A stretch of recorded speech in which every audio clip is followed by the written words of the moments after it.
नमस्कार, मैं हूं देवांजलि मोइत्रा। पूरी दुनिया में एक तरफ कोविड-19 कहर बनकर टूटा है तो दूसरी तरफ पूरी दुनिया का ध्यान एक और खबर ने भी खींच लिया।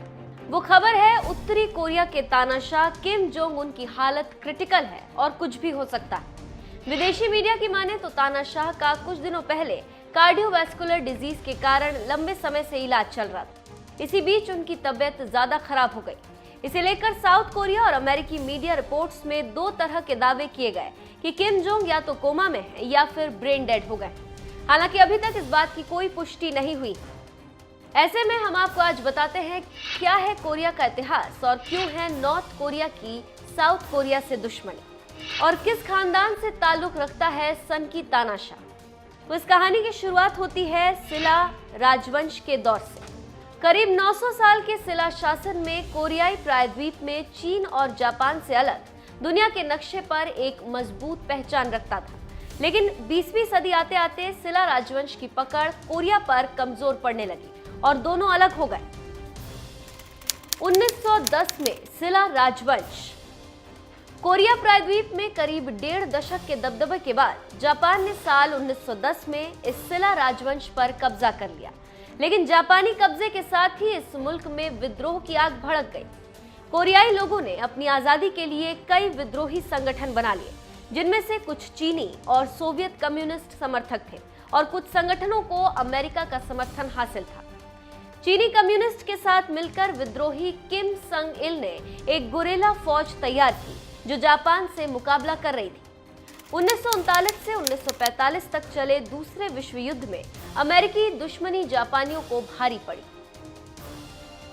इस युद्ध में बुरी तरह हारने के साथ ही जापान को हथियार डालने पड़े। इसी के साथ 36 सालों की गुलामी के बाद कोरिया जापान के चंगुल से आजाद हो गया। मगर तब तक द्वितीय विश्व युद्ध के बादल छटे नहीं थे। कोरिया को जापान से आजादी तो मिल गई, पर जापान के कोरिया छोड़ते ही कोरिया में गृह युद्ध जैसे हालात बन गए।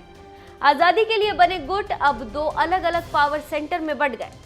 कोरिया के नॉर्थ हिस्से पर अपना कब्जा जमाए किम इल संग के कम्युनिस्ट गुट को सोवियत संघ का समर्थन हासिल था, तो कोरिया के साउथ हिस्से पर अपना दबदबा कायम किए हुए कम्युनिस्ट विरोधी नेता सिगमंड री के गुट को अमेरिका का समर्थन मिला हुआ था।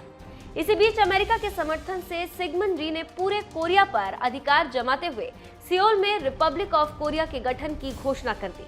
इस घोषणा के 25 दिन बाद ही किम इल संग ने भी प्योंगयांग में Democratic People's Republic of Korea के गठन की घोषणा कर पूरे कोरिया पर अपने अधिकार का ऐलान कर दिया।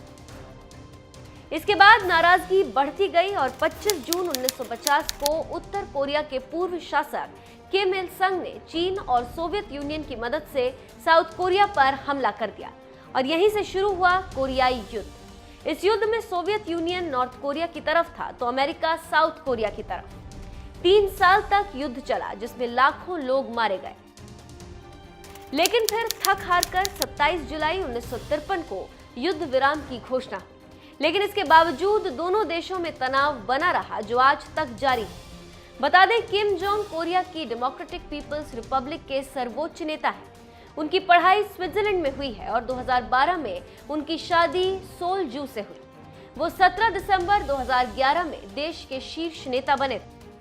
तो यह है साउथ कोरिया और नॉर्थ कोरिया की लड़ाई का इतिहास और सन की तानाशाह किम जोंग उन की खानदान की कहानी।